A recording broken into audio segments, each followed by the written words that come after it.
Sitting here with John Lurie. Thank you very much. You guys sounded fantastic. Thank you for having us. Yeah, it was nice. You know what? I've caught John does a TV show on the Bravo network called Fishing with John. Yes. And this is the strangest concept for a show I may have heard of. It's you go out with a celebrity and you just go fishing.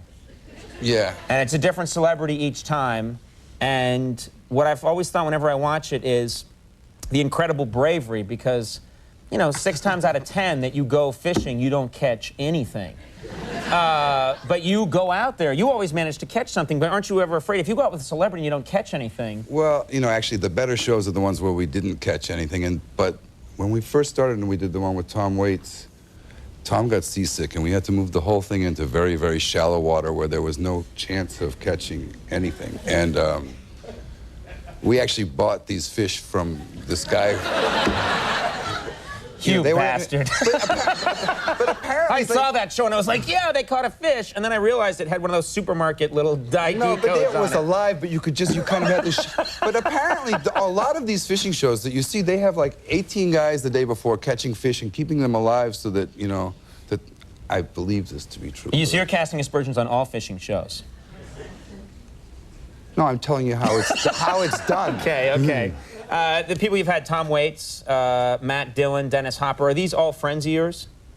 Some of them became not my friends after doing the show, actually. They didn't like doing the fishing show? Well, Tom was really angry with me after when he got seasick, and so that was kind of... That ended that. Yeah. What about, like, your dream guest? Who's the one person that if you could have someone on the fishing show, maybe even if it's a long shot, who's the dream guest? J.D. Salinger. The poet who's not been seen in public for 45 years. Poet, author, yeah. But what we're thinking about doing is just taking any, you know, 70-year-old guy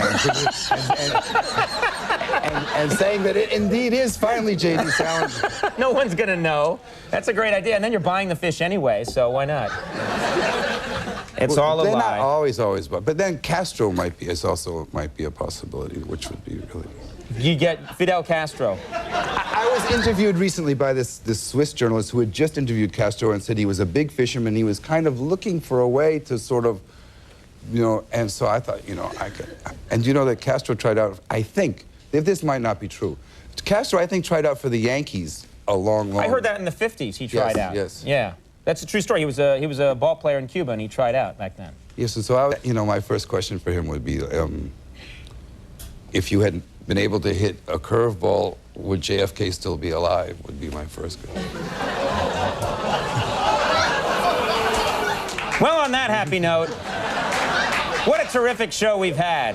I do want to thank all my guests. The album is Queen of All Ears, conspiracy theorist John Lurie, and of course the